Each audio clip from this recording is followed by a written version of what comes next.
నమస్కారం రైతు సోదరులారా, my farming my passion daily market అప్డేట్స్కు స్వాగతం.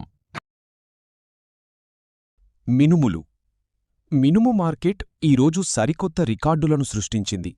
దేశవ్యాప్తంగా విపరీతమైన కొరత, మిల్లుల నుండి భారీ డిమాండ్ కారణంగా రేట్లు విపరీతంగా పెరిగాయి.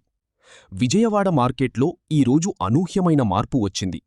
ఉద్ది బెస్ట్ క్వాలిటీ క్వింటాలుకు 200 రూపాయలు పెరిగి 15,500కు చేరగా, ఉద్ది గోట పాలిష్ మరియు డాల్ రకాలు 200 రూపాయలు చొప్పున పెరిగి 13,300 రూపాయలను తాకాయి. తెనాలి డబుల్ హార్స్ ఉద్దిపప్పు కూడా 15,000 రూపాయలకు పెరిగింది. ఆంధ్ర తెలంగాణలోని కృష్ణా జిల్లా, నంద్యాల, కడప, ప్రొద్దుటూరు లోకల్ మార్కెట్లలో పాలిష్ మరియు సాదా రకాలపై 200 రూపాయలు చొప్పున ఒకే రోజు ఏకపక్ష లాభం నమోదయింది. చెన్నై, ఢిల్లీ, కోల్కతా మెట్రోలలో కూడా 150 వరకు పెరిగాయి. విరుదునగర్లో ఏపీటీఎస్ ఉద్ది ఏకంగా 300 రూపాయలు పెరిగి 10,500 రూపాయలకు చేరింది. అహ్మద్నగర్లో ఉద్దిపై 500 రూపాయలు